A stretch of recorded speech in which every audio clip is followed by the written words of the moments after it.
Okay, good afternoon to everyone. Good morning, good evening. I will go straight forward as Yarumi already presented me and the objectives of my presentation. So we are focusing on the Azores today, and the Azores, as some of you might know, is located in the Northeast Atlantic. It's an European outermost region and also an autonomous region from Portugal, which gives it power to adapt and create legislation adapted to the region and to the regional needs. And the Azores are also part of the Macaronesia biogeographical region, which is one of the most unique regions for its biodiversity. The Azores are composed by 9 inhabited islands distributed along the, almost 100 kilometers, and are divided geographically in 3 groups. Terceira Island, which will be the focus today, is located in the central group. All of the islands are of volcanic origin and have a temperate oceanic climate. Focusing now on Terceira Island.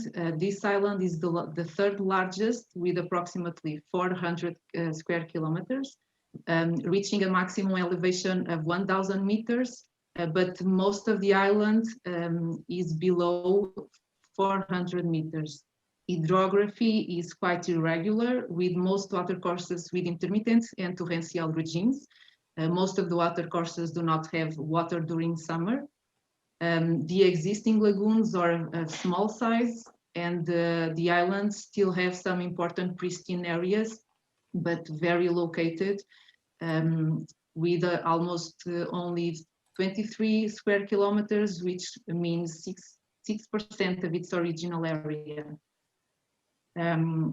From the social side, this is the 2nd most populated island, according to data from 2011, with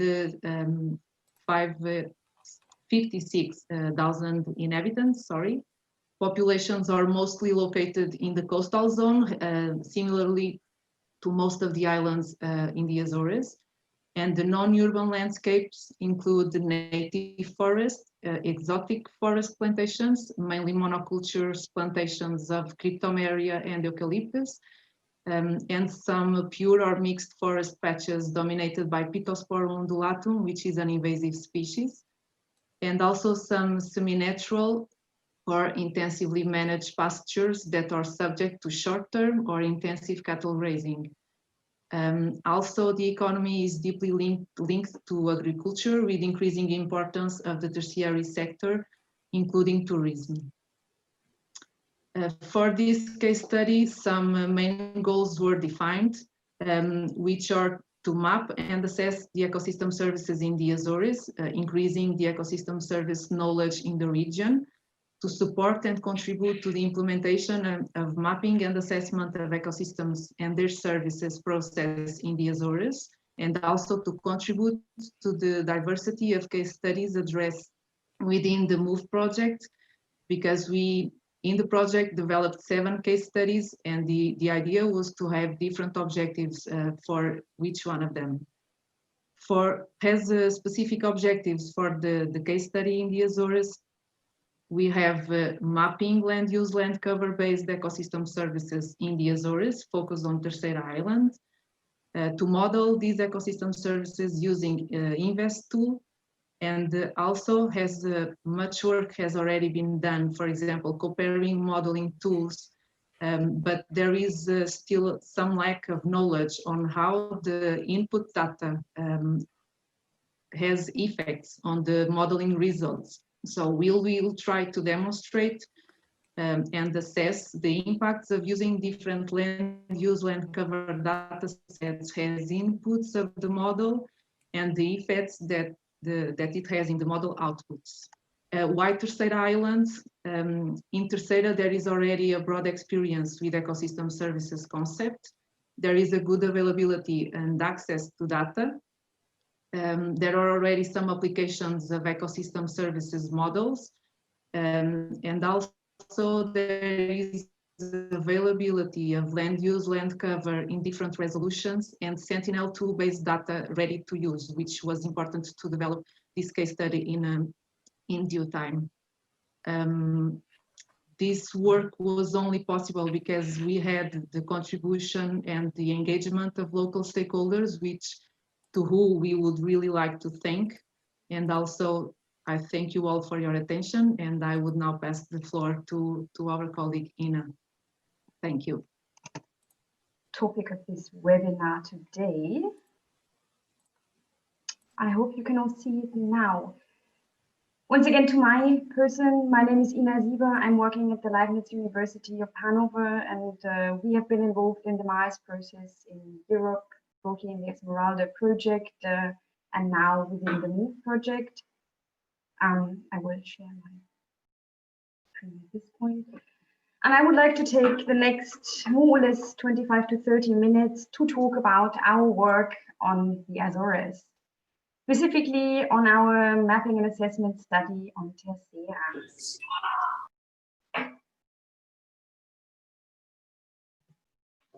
In the following minutes, we'll talk firstly about the concept of mapping ecosystem services. I'll come back to the objective of this case study, and I'll present you the methodology that we've taken, the results, and lastly, implications for policy and decision-making based on our study. For those interested, there's a full report, case study booklet on this topic, so don't hesitate to drop us a line if you're interested in these findings. For those that are not familiar with the concept of ecosystem services, I've brought a small definition of ecosystem services as the benefits people obtain from ecosystems.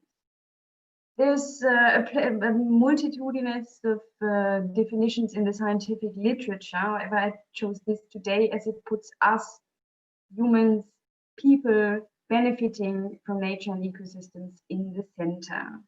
And here on this graphic demonstration, you see examples, for example, carbon storage and sequestration, which has impacts on local and global climate mitigation. And you see scenic beauty, this enjoying the presence of nature, pollination and pest control and ecosystem service, especially important for our agricultural landscape, and so forth. Now, knowing what ecosystem services are, the question arises, why to map them?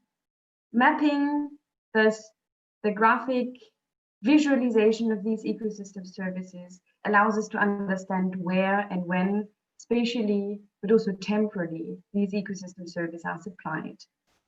Knowing this allows us, gives us a baseline for protection of valuable ecosystem services and valuable ecosystems, but also a baseline for effective policy and decision making. And here, for example, I brought some examples. You can see a study on Terceira, where insect pollinator abundance has been mapped. Studies from other regions of the world, for example, mapping habitat, carbon storage, soil retention or water provision, spatially explicit information in the form of maps. Now the next question arises, namely how to map. There are a broad range of methods available, relatively simple methods such as lookup tables, expert knowledge, proxies or indicator data from literature, which have a relatively slight ease of acquiring the data needed to compile maps, ranging to very complex methods such as field data, which requires a lot of time and effort to gather the data needed, especially when linked to spatial information, or quantitative regression models, socio-ecological system models. These are the highest complexity of models and require a substantial level of complexity input data.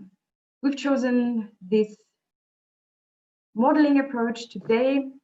As we already heard, the Azores have quite a good availability of data and are already quite advanced with the ecosystem services concept. Now, the rationale for this study was firstly a societal one, namely to present the first overview of a broad range of modeled ecosystem services for Terceira Island. I'm hereby drawing upon the INVEST model suite, which I will present later in more detail. There was also a methodological rationale behind this, namely to assess the suitability of different land use land cover data sets. When we model ecosystem services, usually we take the data that is available, we take a land use land cover data set that is presently available, and we proceed with the mapping. There are many studies that take this approach, but so far there are very few studies that really look upon the effect of this choice of land use land cover data set. Which implications does it have to choose a specific data set, for example? And we will explore this in our study. Thereby, we have selected the CORINE land use land cover set available for the European Union, the COS.A, the national Azores specific data set, and Sentinel-2 based imagery. And in the methodology that we've taken, it looked as follows. First, we started with the data preparation, especially the data for the LUSC datasets, CORINE, COS.A, Sentinel-2. Then the complex modeling process started. We've selected 6 modules of the INVEST model suite. So altogether, 6 modules for each of the 3 land use land cover datasets. That's 18 maps. And thereafter, statistical analysis, zonal statistics, model post-processing, and an upcoming stakeholder validation workshop, which we're very happy to have in the next phase of this webinar. And then the final results. But let me start with presenting the different LUSC datasets assessed in this study. Firstly, we've started with the CORINE land use land cover dataset of the year 2018.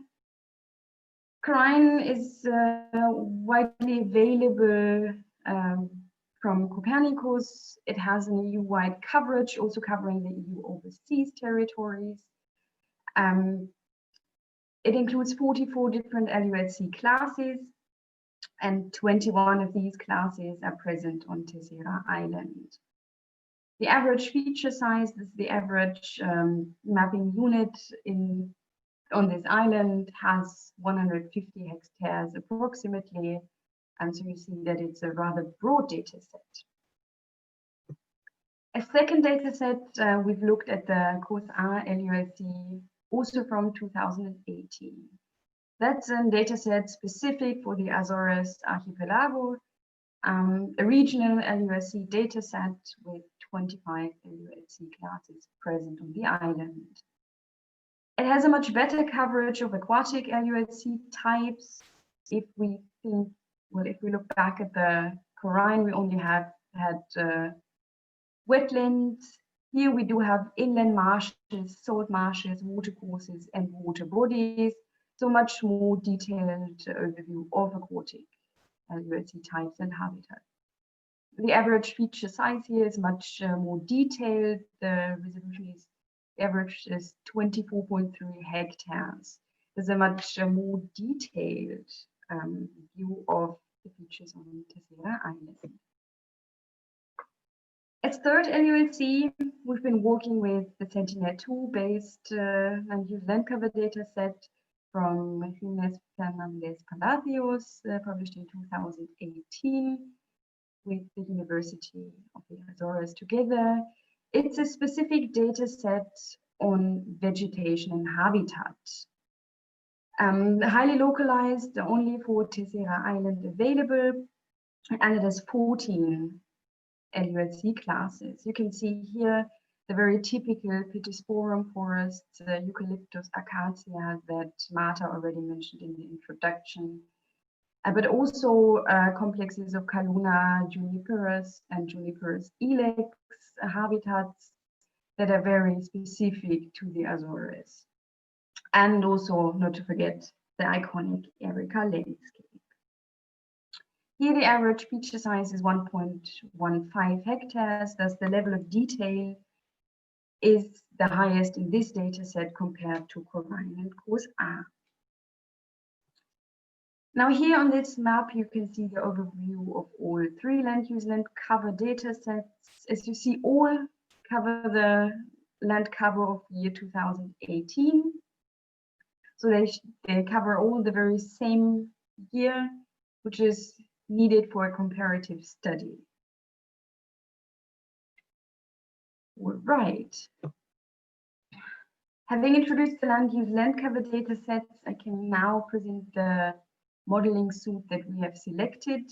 There are, of course, quite a few ecosystem services models available by now, but we have selected the INVEST. INVEST stands for Integrated Valuation of Ecosystem Services and Trade-offs, and is a product from the Natural Capital Project. It's a free and open access software model used specifically with the focus on mapping and valuing ecosystem services, and it can be used as a standalone application independent of any GIS software. Of course, GIS software, whether may it be ArcGIS or QGIS, is needed for the pre-processing and post-processing of the geodata and the maps.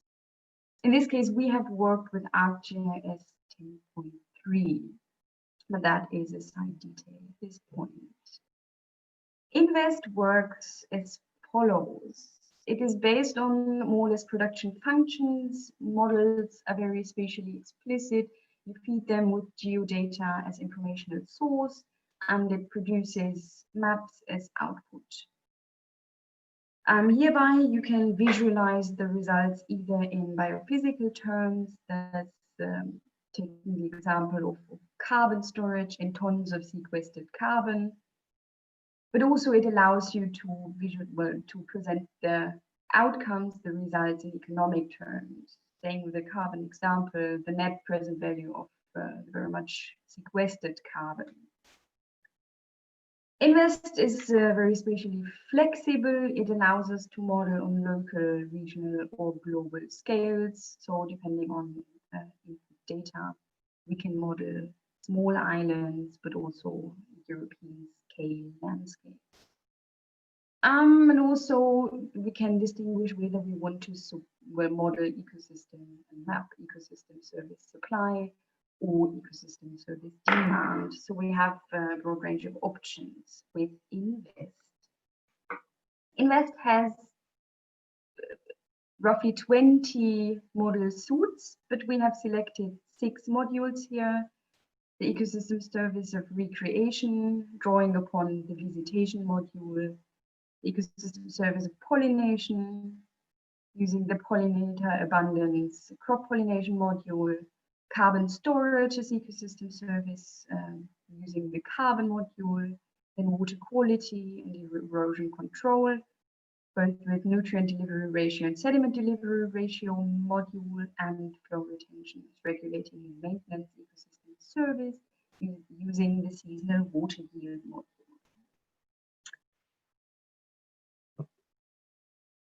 Now on this slide, you can see the input data. It will be, going into detail would expand the scope of our presentation. However, if you want to look back, you can find all the input data and all the sources of information that we've used for our model calculations. And with this, we can dive straight into the results. Here we have the first 3 modules: recreation, pollination, and carbon storage, both for, all shown for the CORINE ULC dataset, the COS.A, and Sentinel-2.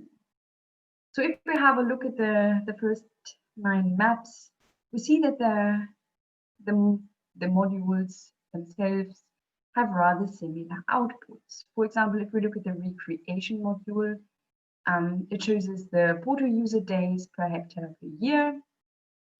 We see lots of pink spots. That means nobody has taken a geotag picture there and uploaded it on the photo platform Flickr per average per hectare. We have really small values here. But then again, we do see a change in color towards the center of the island, local hotspots, such as the Furnas and Prentice in the center of the island, but also towards the major cities of the island. Towards the east, we have Praia da Victoria. Towards the south, we have Angra do Heroísmo, which mark green spots, indicating that people went there for recreational activities and uploaded their photos on Flickr. You see that the results for this model suit give us a relatively similar overview of the ecosystem service provision here. Looking at the pollination service in the middle, we also see quite, well, it's fair to say it's quite a similar picture in all three maps. We see here towards the center of the island, in the more natural forested areas, in the national parks, we see a strong pollinator abundance, especially in CORINE. But the pattern remains more or less the same. Here you see the pink areas, especially spread in urban areas, which have little abundance of pollinators according to the model. Only carbon storage shows a different picture. Here we see a divergence in the three maps. Carbon storage is shown on the indicator megagrams carbon stored per hectare. And you see that these models score very different under the respective input LULC data sets. Now I would like to demonstrate you the level of detail between the different LULC data sets on the example of the pollinator abundance. Here you see the CORINE LULC with its rather large individual features.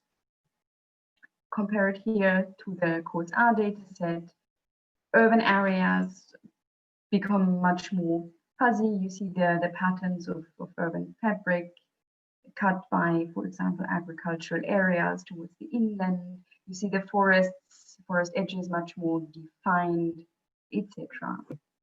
And on Sentinel-2, we even have a higher resolution. We even have a smaller feature size here, and that is clearly visible. However, the urban areas are less visible in this dataset.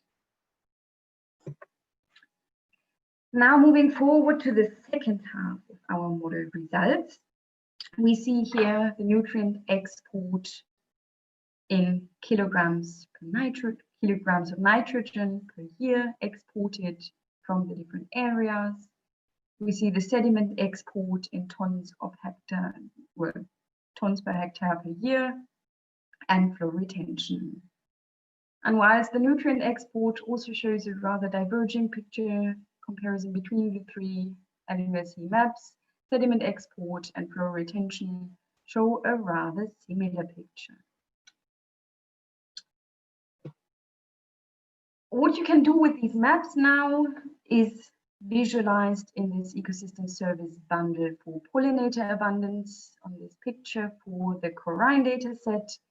Here you can see the different ecosystem types, the different land use types listed according to their potential to provide a habitat for pollinator species.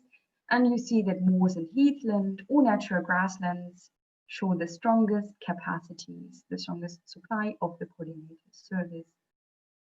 Whilst continuous urban fabric or port areas, discontinuous urban fabric have a low capacity for this ecosystem service. This is not surprising, as the more, these areas, continuous urban fabric industrial units, have very little green spaces and host very little habitat for pollinators. But this is just one example of how you can look at the data.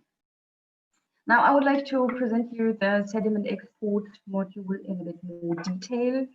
As you see here, you have the very same data,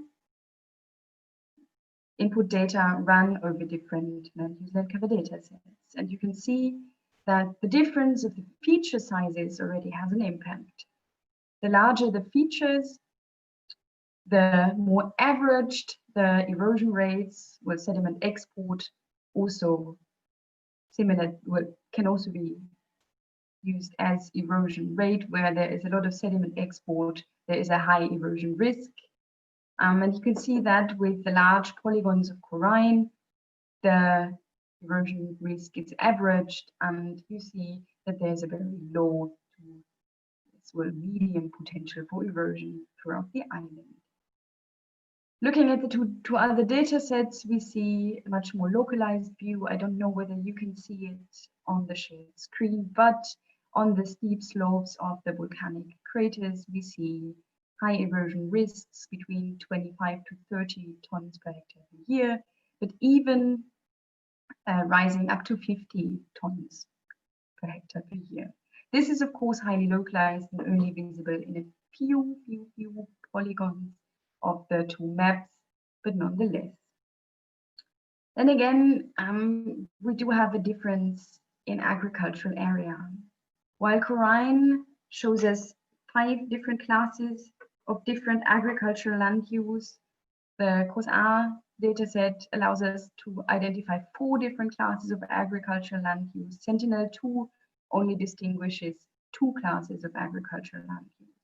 And this, of course, makes a difference because different agricultural use might be prone to different erosion rates per se. Also, not as visible in these 3 maps, but the human impact. If we look at urban areas, and ecosystem services in urban areas are a topic that is highly on the rise, we see that CORINE allows us to distinguish between 9 urban classes, COS.A shows 11 classes, and Sentinel only 2 urban classes. And you can see this here, the agricultural classes are shown in the brownish, earthish colors, the urban classes towards the bottom of the 3 graphs in the reddish to purplish colors. And you can clearly see this difference in the 3 graphs here. Now we didn't stop with the mapping, we also conducted a hotspot analysis showing erosion risk from areas. Now you can see here that there already is a visible difference throughout the 3 maps. Hotspots, as shown in red, are sources of sediment, thus regions where sediment is exported, while cold spots, as shown in blue color, are locations where sediment is taken up, thus sediment sinks. And here again, we see that the smaller the feature sizes, or the features in the different maps, the more localized hot and cold spots get. So you see that would you do such a hotspot analysis based on CORINE, then you then cover the results of your erosion hotspot map would be entirely different than using, for example, the national COS.A dataset. And again, they would be even more different if you would use the Sentinel-2 dataset. This being said, we conducted a hotspot map project for all the 3 datasets, and this map looks much more realistic, showing erosion-prone areas on the steeper slopes of the volcanic mountains, hills, on the ridges, especially to the north of the island. We see a very strong hotspot. This would be something that would be much more reliable than the individual hotspot maps as calculated before. And with this, I would like to mention that, of course, models require validation. These are 3 different land use land cover data sets, 3 different model runs, and you see they're fairly different to some extent. So we always propose to combine such modeling outputs with different data sources. For example, indicator-based assessments as additional layers, or a matrix application based on expert knowledge, as we will propose in this case, and the workshop to this will take place in after this webinar. Again, one possibility would be to work with participatory GIS methods. This would, of course, also be an option. So now we come to the last point of this presentation, the implications for policy and decision making. So more or less the question, what have we done and what can we do based on our findings of this study? Firstly, we've created an overview of different ecosystem services, maps for 6 different ecosystem services. These maps give us spatially explicit information on where ecosystem services are provided throughout Terceira Island.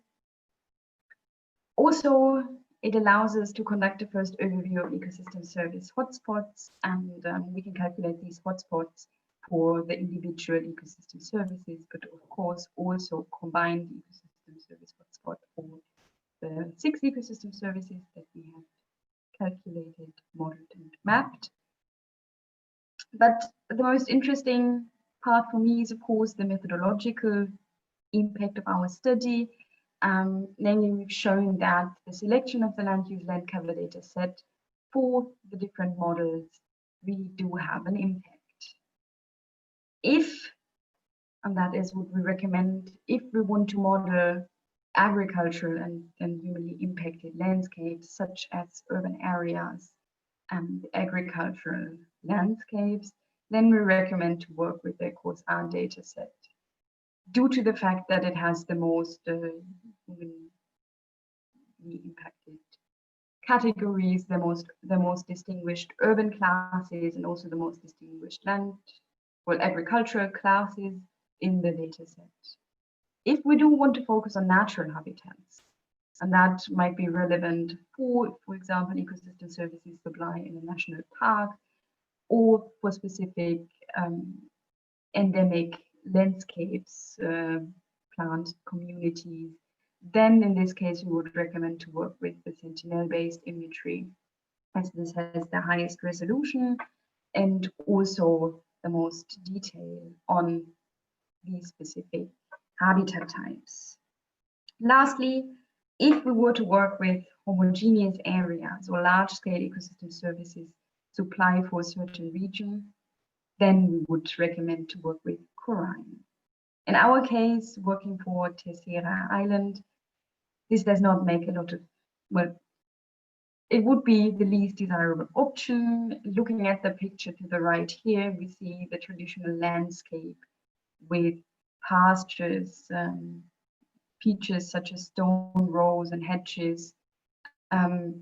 Yes, for this case, using CORINE would lead to an over or underestimation of ecosystem services, and that could be potentially critical. But if we were to work for large areas, for example, conduct studies throughout the European Union or large countries, then CORINE would be a suitable option, also as it is available throughout the European Union. And with this, I am done with my presentation. Thank you very much, and I hope there are questions from your side.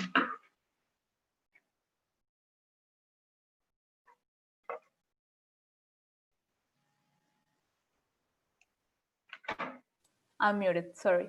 Thank you very much, Ina, for your presentation. It was